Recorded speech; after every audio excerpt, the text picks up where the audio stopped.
أعوذ بالله من الشيطان الرجيم. بسم الله الرحمن الرحيم. الحمد لله رب العالمين، ولا حول ولا قوة إلا بالله العلي العظيم. ثم الصلاة والسلام على أشرف الأنبياء والمرسلين، وخاتم النبيين وسيد المرسلين أبي القاسم محمد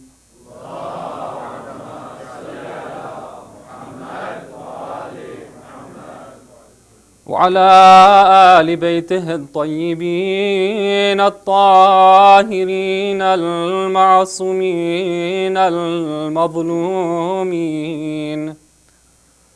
لا سيما بقية الله في الأرضين، ولعنة الله الدائمة على أعدائهم أجمعين من ليلتنا هذه إلى قيام يوم الدين.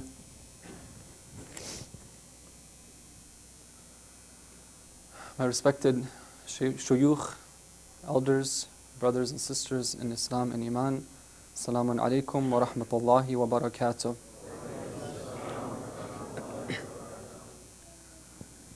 Tonight we have gathered here with the intention of commemorating the Shahada of the daughter of Rasulullah,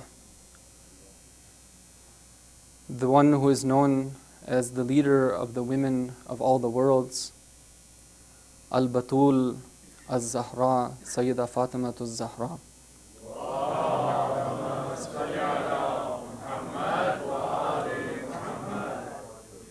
And on this anniversary of her martyrdom, I would like to first of all send my condolences to Imam al-Hujjah, the Imam of our time.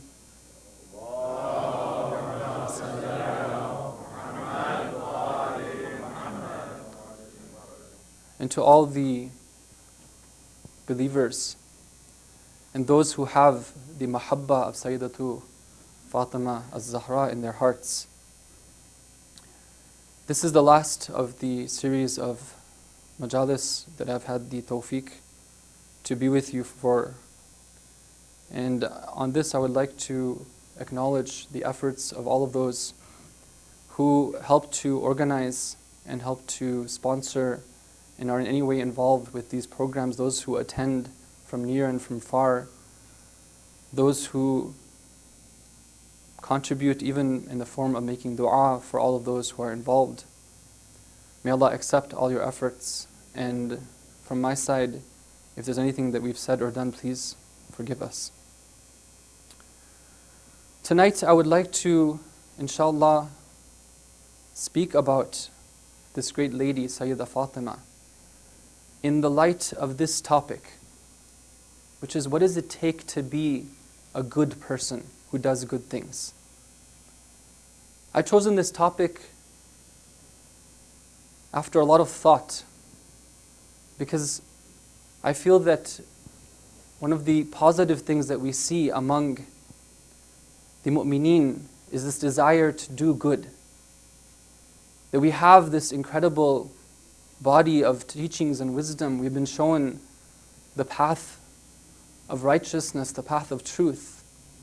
Now how can we take that and give it to others? And I see that excitement and that enthusiasm in the form of different activities and activism and projects.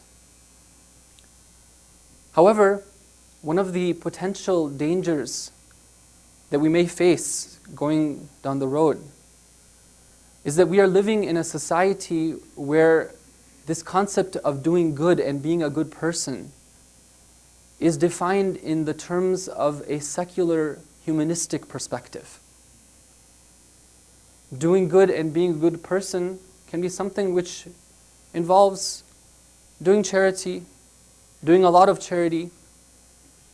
you think about who are the people, maybe from that perspective, who are the most important people around, they might say someone like Bill Gates. Because after all, he and his wife are the biggest contributors and donors. So they're considered to be the best of people because they do the most good.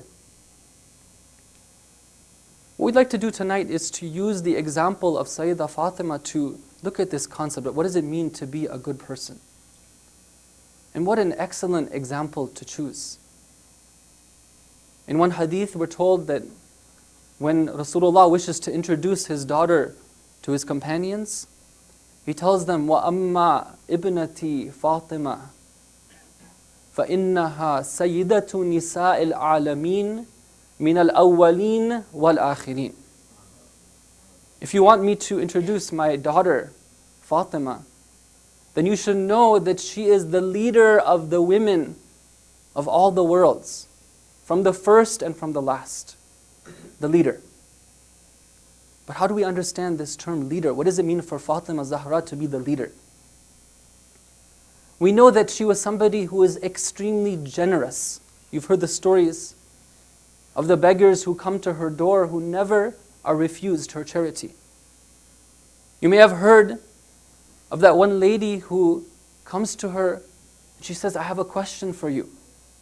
My mother has reached an age where no longer is she able to say her prayers as she used to say her prayers. I want you to please tell me how can she say them in a way that would still be correct. Sayyidah Fatima answers her. She says that, do you mind if I ask you another question? She asks her the other question. Sayyidah Fatima answers that one as well too. Another question? Yes, go ahead. Answer. A fourth question, a fifth question. She keeps on asking questions. And finally she comes to. She realizes she asked so many questions and she feels embarrassed. After all, this is the daughter of the Prophet. Maybe she has other things to do. She asked her, she says that, it seems that I've been a trouble to you. I've taken a lot of your time. How does Sayyidah Fatima answer her? She says that whatever question you may have, ask it. Do not feel shy. I'm here for you. Even with her knowledge, she was generous. She was a giver. But what does it mean to be a giver?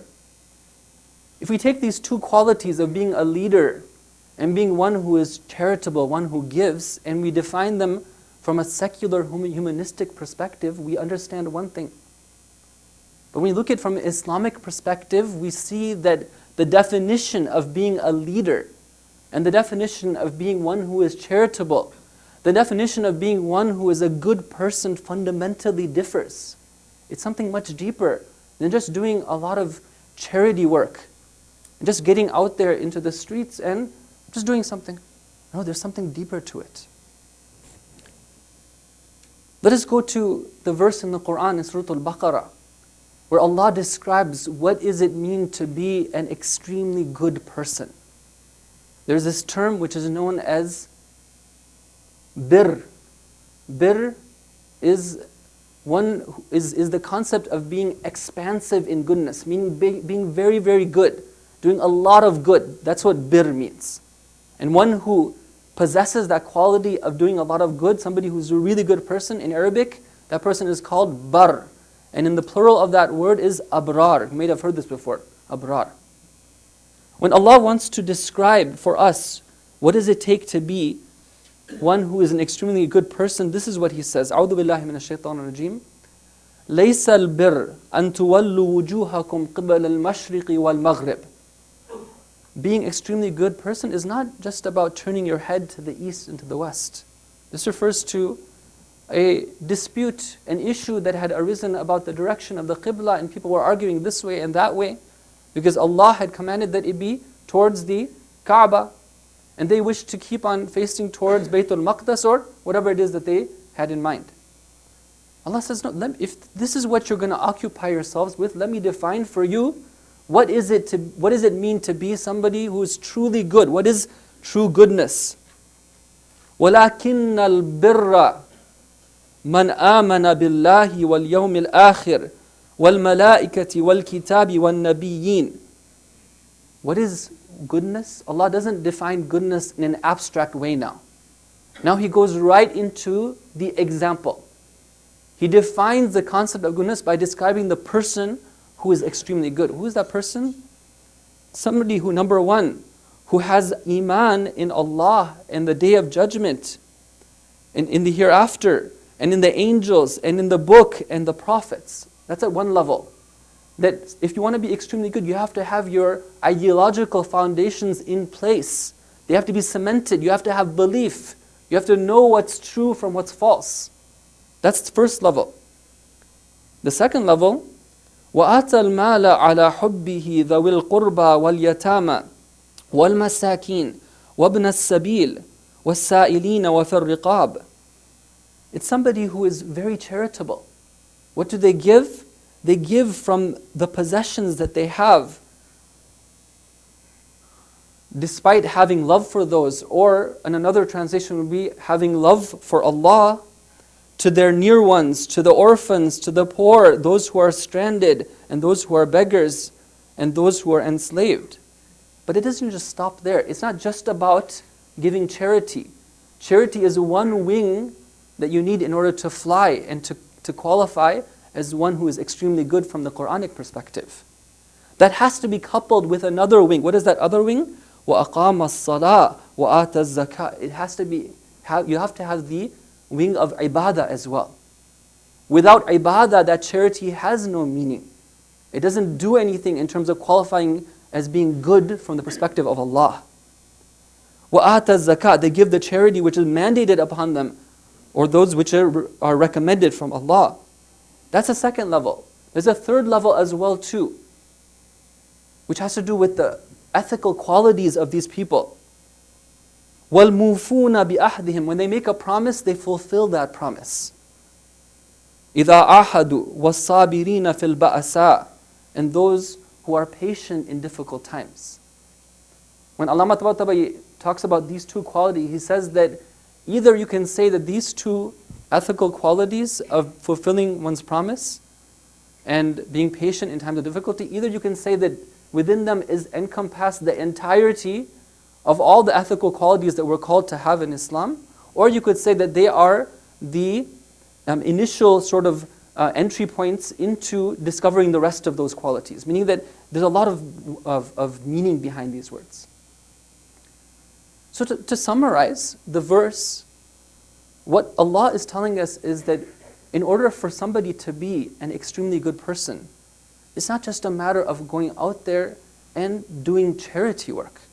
But there's a whole framework that has to be established, which has three levels: the belief, the actions, and the ethical qualities. Now let's go back to the example of Sayyidatu Nisa al-Alameen. Is it right then for us to say that if Fatima is a good person and if the Prophet defines her as being the leader, and she's somebody who's known as so generous and so charitable, is it right for us to say that, okay, let's come up with a list of the most generous people in the world, the best of philanthropists and the best of leaders, and put her on that list as well? Is it right for us to, for example, come up with, let's say, a big poster advertising the best of people?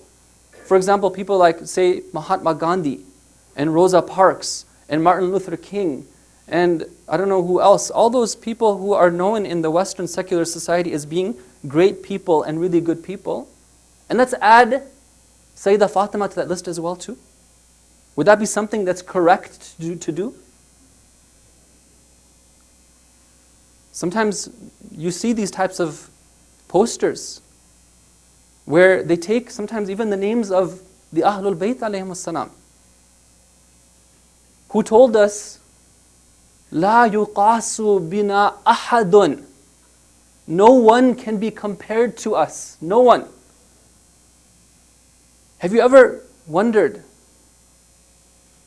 about the nature of the Ahlul Bayt alayhim as-salam? Particularly about Sayyidah Fatima al-Zahra. Why is it that from the very beginning, everything about her, Allah reveals Qur'an in honor of it? When she's born, Allah reveals a whole surah. أعوذ بالله من الشيطان الرجيم بسم الله الرحمن الرحيم إنا أعطيناك الكوثر فصل لربك وانحر إن شانئك هو الأبتر. A whole surah of the Qur'an. How many people are born every second throughout the generations. But for her birth, a special surah is revealed. Surah Al-Qadr. A'udhu billahi minash shaitanir rajim. Bismillahir rahmanir rahim. Inna anzalnahu fi laylatil qadr. Wa ma adraka ma laylatul qadr. According to tafsir of Imam Sadiq alayhi salam, the Laylatul Qadr is Fatimatul Zahra.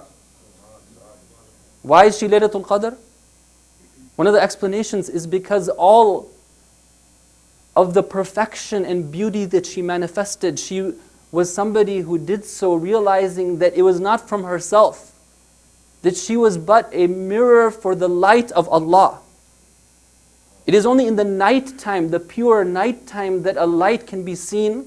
If you have a light which you're going to light up, if you want to see it properly, clearly, you have to turn off everything, all the other lights first. That's when you can see that light burning. If the other lights are there, this light isn't going to shine as bright.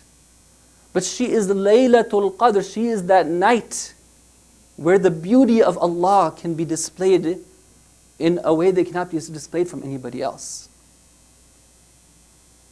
How many people throughout history have sacrificed a bit of food for somebody else? How many people, even today, are going hungry a little bit in order to help somebody else?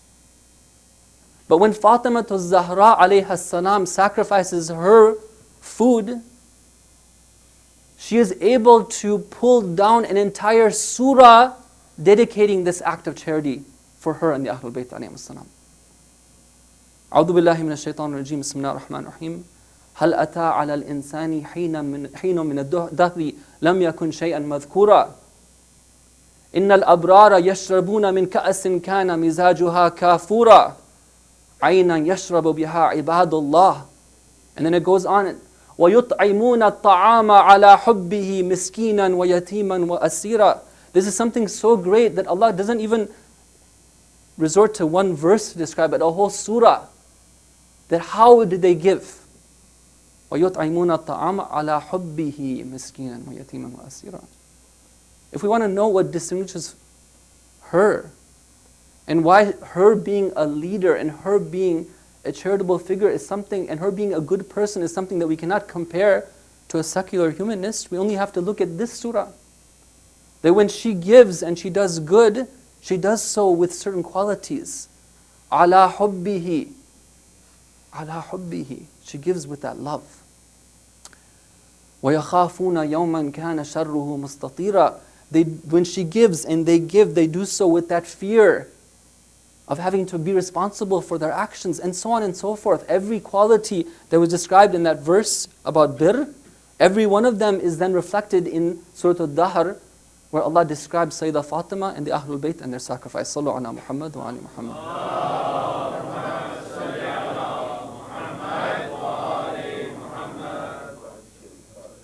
If we want to understand what the difference is between the Islamic perspective of somebody who's a good person, and we want to look at the message of that verse and take the example of Sayyidah Fatima, one of the ways that we can do so is a very simple breakdown that the ulama have given us.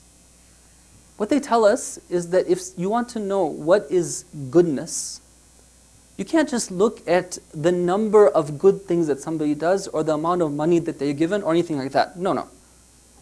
You have to break it down to two fundamental points. Number one, husnul fa'il, and number two is husnul fi'l.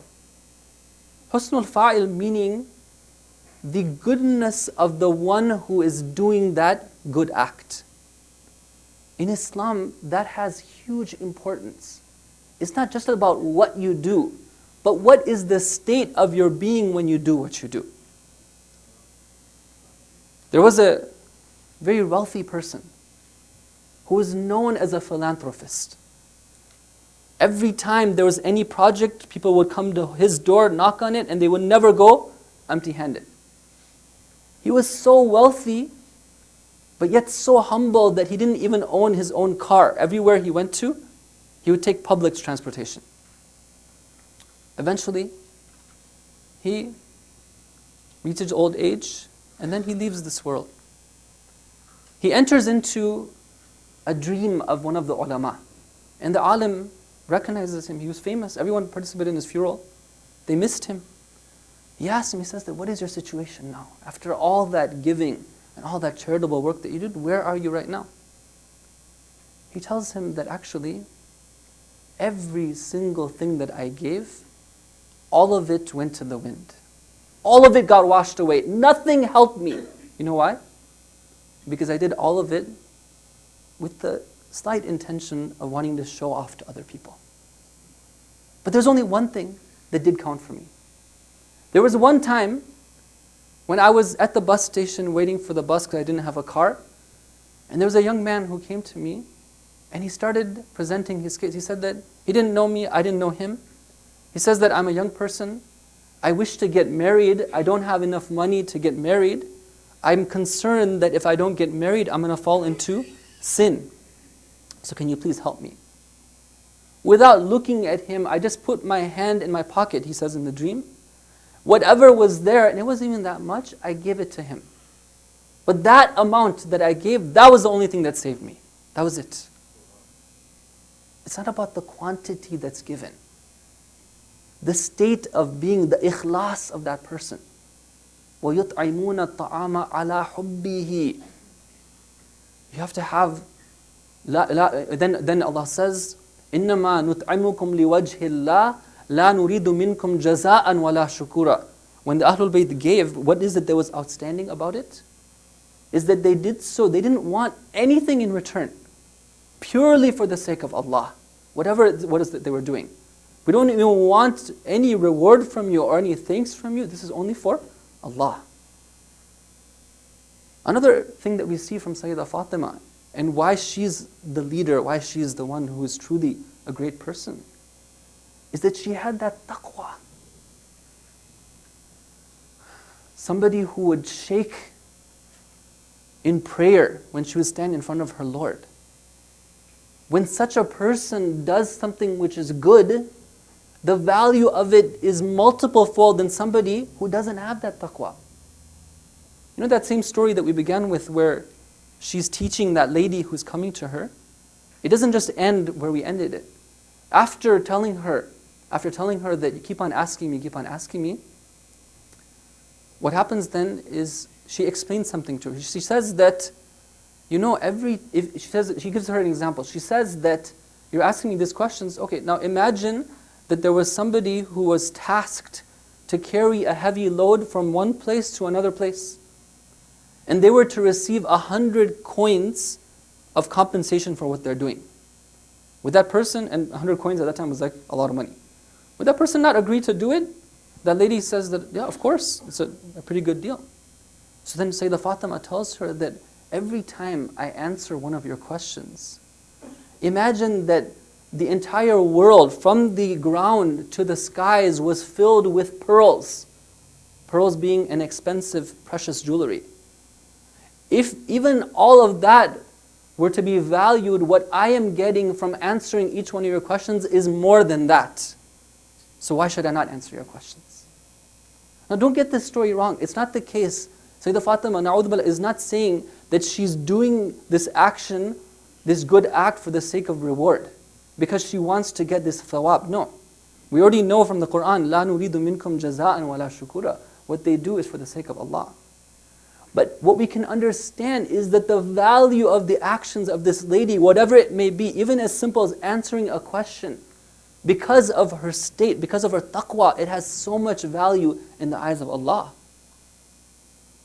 A normal teacher, of course their reward is something that we cannot fathom, because the value of a teacher is doing the work of a prophet. And so we can't understand the value of what they do. But perhaps we could say that if it's just an ordinary person, the merit of what they're doing isn't the same as the merit of Sayyidah Fatima. This lady who had that taqwa and the ikhlas, that's how she's able to be at this position of being the best of the people and being the leader. Sallu ala Muhammad wa ala Muhammad.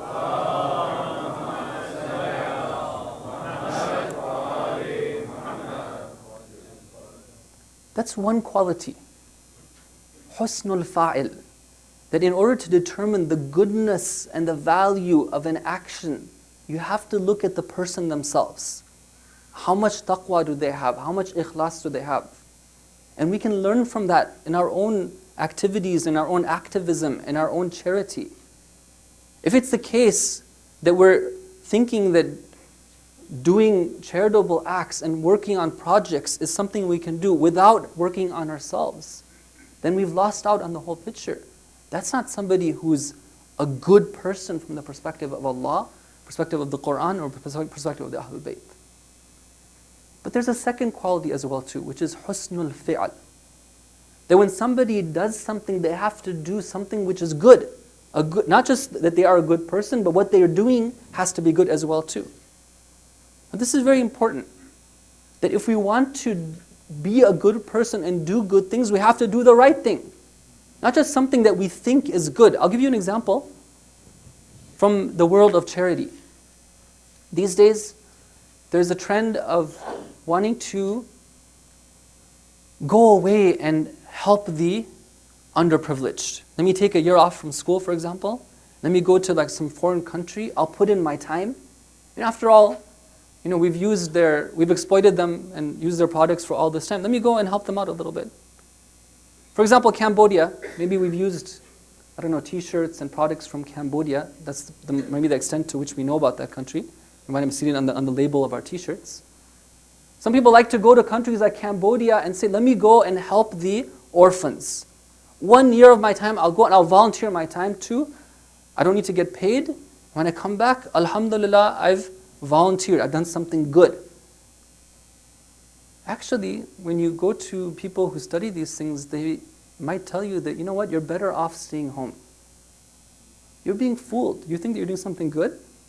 Actually, when you go, you're creating havoc. You think that you're doing something good, and you get this rush, this feeling that, I'm doing all this charity and I'm such a great person. Actually, you're creating havoc. Why? Because don't you see that they've created a whole business out of this whole thing? They have orphanages of which maybe 90% of the so-called orphans aren't really orphans. In fact, people are vying with each other to send their kids off to these orphanages so they don't have to bear the cost of taking care of them at home. They put on a whole act when you go there and you see the orphanage, they come out and they say, we're so, they have tourists who come in and it's like, please help us, we're so poor. Sometimes they even keep the conditions in like low conditions so that people can think that, these people really need some money, I got to go help them. When people from the outside go and help there, they actually end up taking away jobs from the local people because they're working for free. The local people need money. So they're off and they're begging on the streets. Right? This act of charity has created beggars. You go for 1 year and you get attached to these orphan children, even let's say that there are some orphan children there. What happens then? After 1 year, you're gone.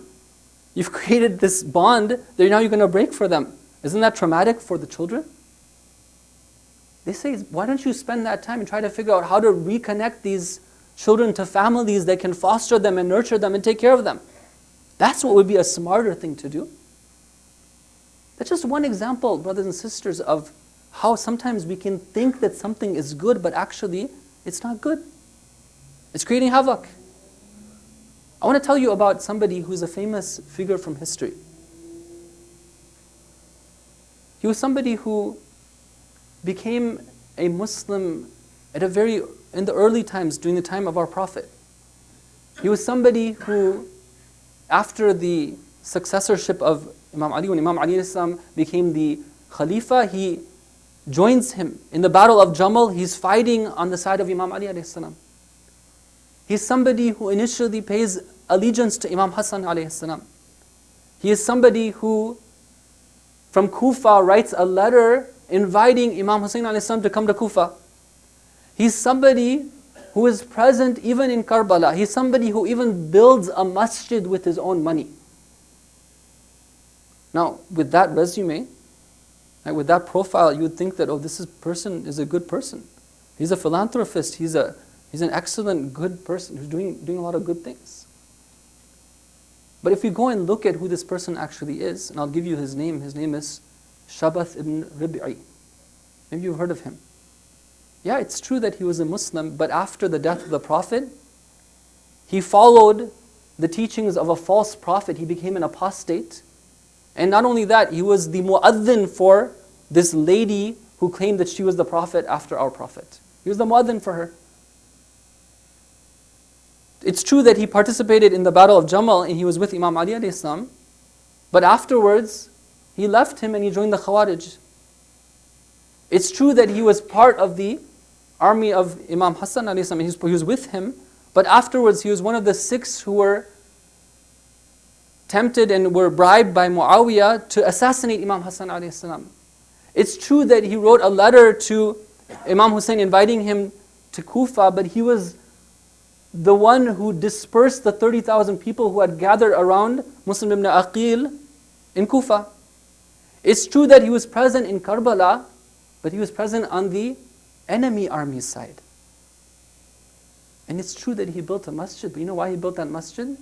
He built it out of thankfulness to Allah because Hussein had been killed.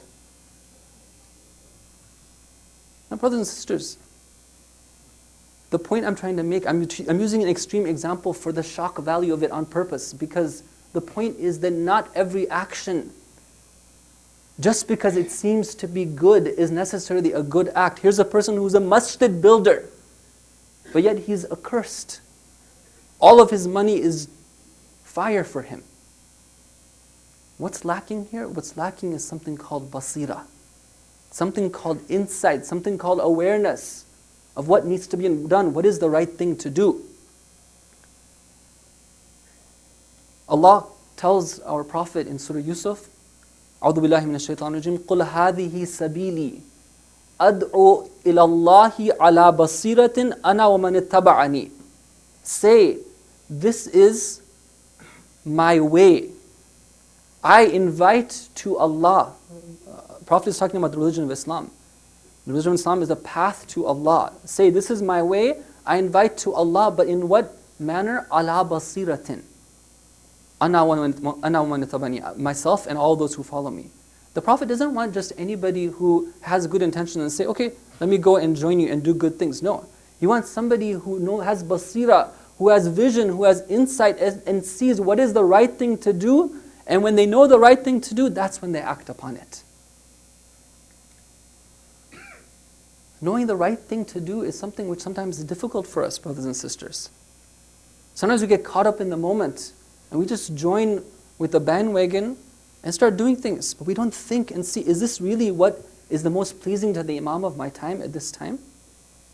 There was a group of professors from the University of Berkeley in California who pay a visit to Ayatollah Jawadi Amoli, Hafidahullah.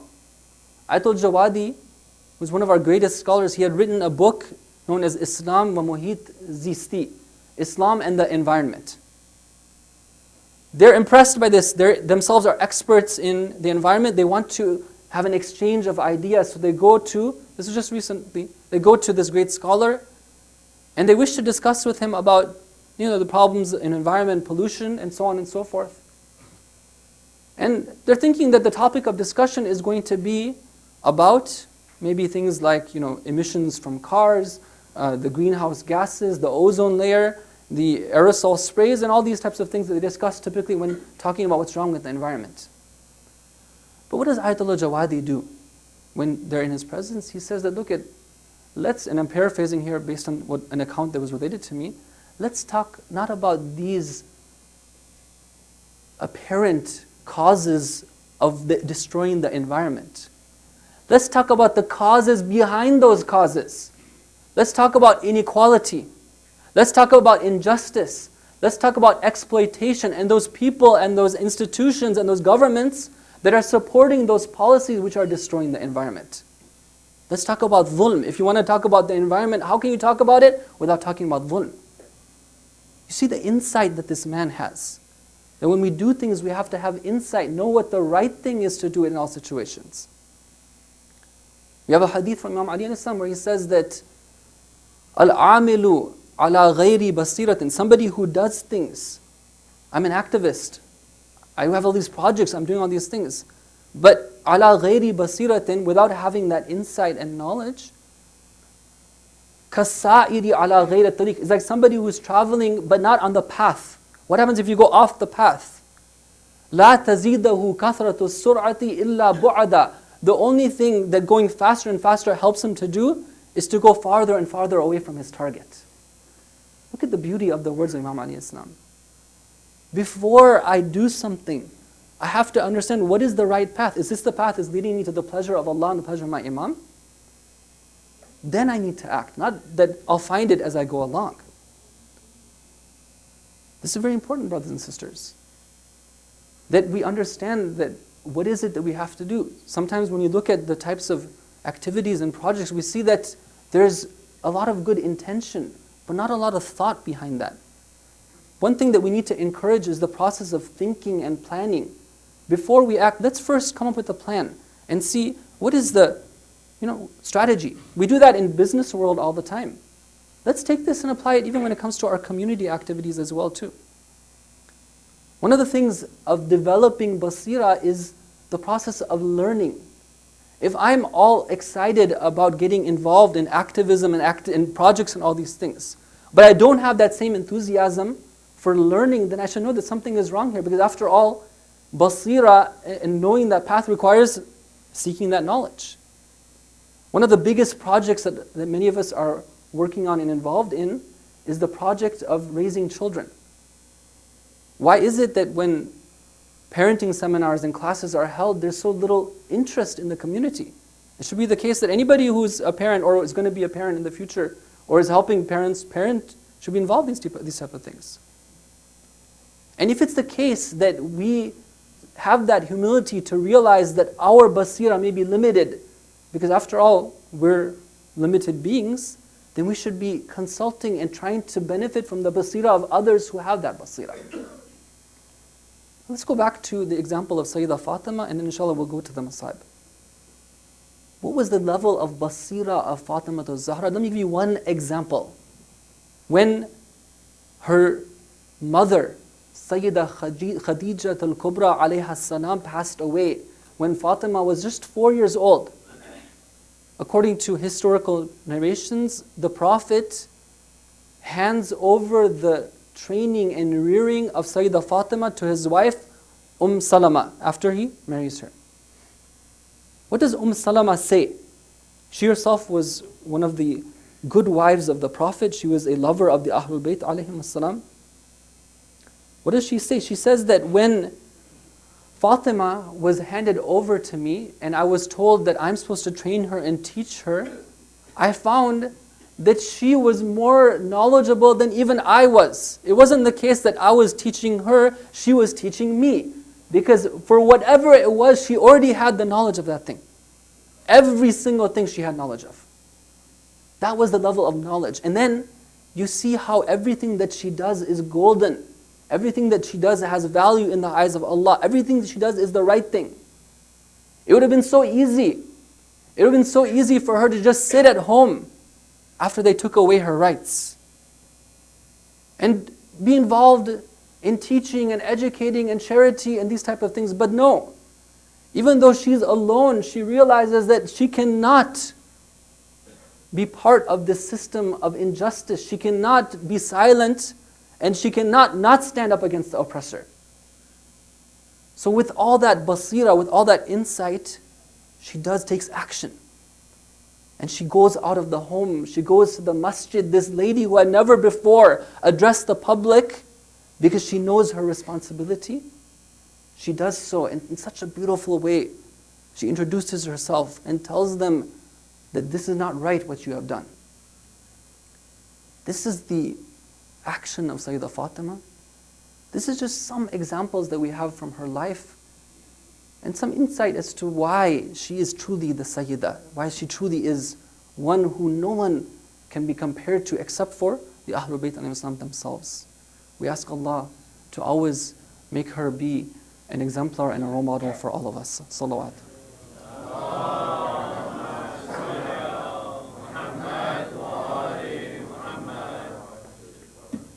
Tonight is the night in which we commemorate the martyrdom of Sayyidah Fatima al-Zahra. I would ask all of us to use this opportunity to open up our hearts. We don't know how much benefit and how much reward and how much spiritual cleansing can take place with even one bit of a tear that may be shed for the sake of this great lady tonight. Just as a prelude to the Masaib, I will mention an incident that took place one day in the city of Medina. One day they noticed in the morning, when everyone was asleep, as they began to rise for the Fajr prayers, they noticed that there was a white light that was filling their homes. They come to the Prophet and they ask him, "What is this white light? Can you explain it to us?" He tells them that, "Why don't you go to the house of Fatima and find out?" They go to her house and they observe what's happening. They report back to the Prophet. They say that we saw Fatima and she was sitting and doing her prayers. And from the beauty of the light of her face, there was a white light emanating. That was the white light that was filling the city of Medina. When Dhuhr time comes, the people of Medina notice that there's a yellow light which has filled their homes. Once again, they go to the Prophet. Once again, he directs them to the house of Fatima. They go to the house of Fatima and they find that she's standing in her mihrab, supplicating to Allah and praying to Him. And from the beauty of the radiance of Az-Zahra, a yellow light is emanating throughout the city. And then at nighttime they see that there is a reddish light that is filling the city. Once again they go to the Prophet. Once again he directs them to the house of Fatima.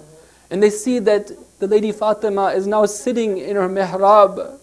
And she is doing tasbih and tamjeed and tahmeed of Allah. She is praising Him and glorifying Him. And it is the redness from that light of her face that is filling the city. But for some reason, these people do not want the light of Fatima to fill their city anymore. It is in these nights leading up to tonight that Fatima, salamullahi alayha, calls her husband Imam Ali alayhi salam. She tells him that, "Oh Ali, I wish to give you my last will and testimony."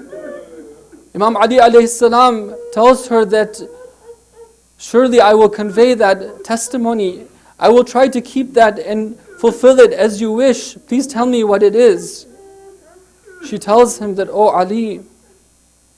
Ali, you yourself take charge of performing my ghusl.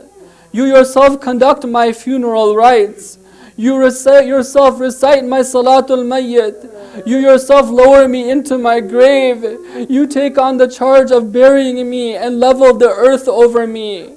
And oh Ali, once you've done that, then please sit by my graveside at the position of my head facing my face and recite Quran for me and make dua for me. For indeed, it is a time when the one who has died is in need of some company from those who are living.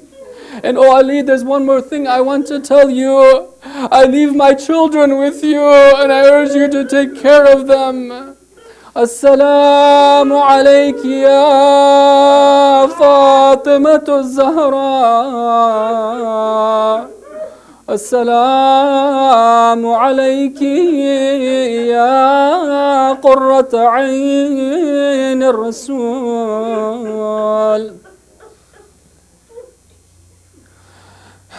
On a night like this, Imam Hassan and Imam Hussein alayhi salam were outside of the home.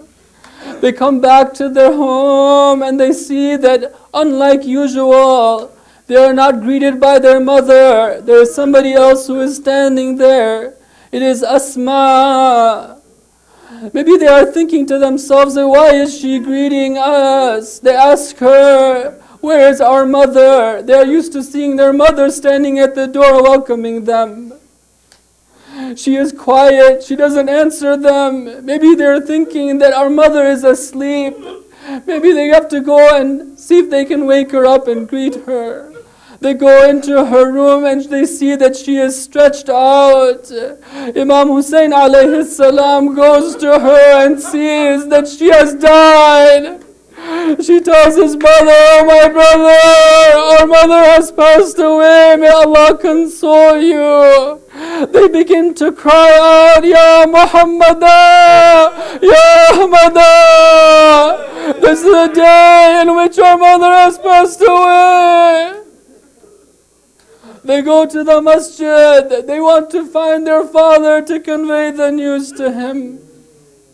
They tell him what has happened. They find him praying in the masjid. Imam Ali alayhi salam, upon hearing the news, who is this? This is Ali. This is the brave warrior who has never backed down from an enemy. This is the one who was able to wrench the gate of Khaybar from its very post. This is the one who faced Amr ibn Abdul Wud in Khandaq and did not back down. But when he hears about the loss of Fatima, he falls unconscious. They have to bring some water to make him wake up. Imam Ali is so weakened by what has taken place, he cannot even stand by himself. On one hand, Imam Hassan alayhi salam takes one of his arms, Imam Hussein takes the other, and together they make their way towards the home of Fatima. When Imam Ali alayhi salam gathers his strength, he cries out, بِمَنِ الْعَزَاءِ يَا بِنْتَ مُحَمَّدٍ. Who will I have now to console me, O daughter of Muhammad? You were my consolation until now. Who do I have after you? When the night time came, Imam Ali alayhi salam stays true to his promise. He bathes her, he puts her in the clothing, in the burial shroud. He tells Hassan, "Oh Hassan, call Abu Dhar, let us take the body of your mother to the graveyard." They recite the prayer on her.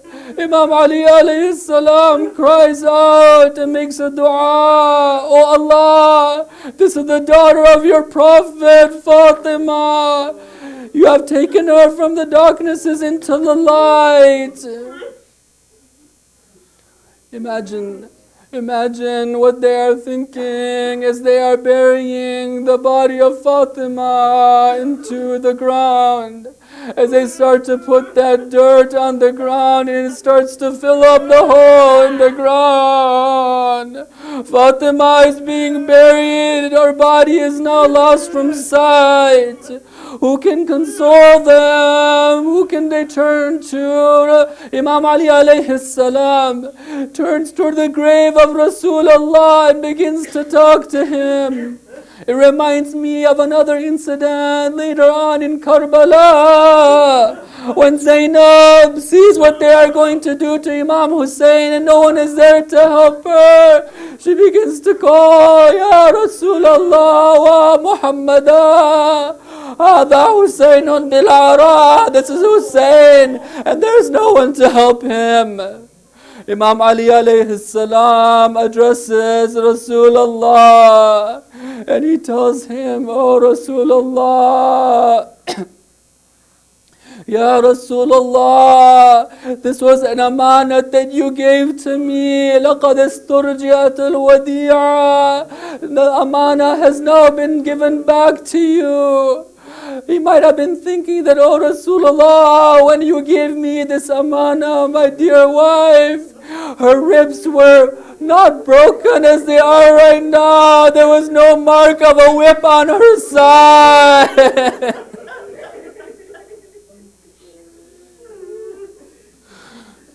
Imam Ali alayhi salam calls out to Fatima, لكل اجتماع من خليلين فرقة وإن بقائي عندكم لقليل. Every time there is a marriage between two who are dear friends, there has to be a separation, and I am only going to be with you for a little while.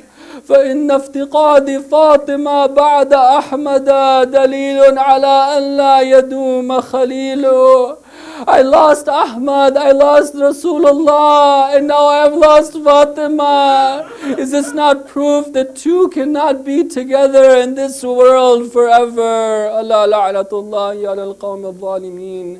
وسيعلم الذين ظلموا أي منقلب ينقلبون. Fatima Hussein.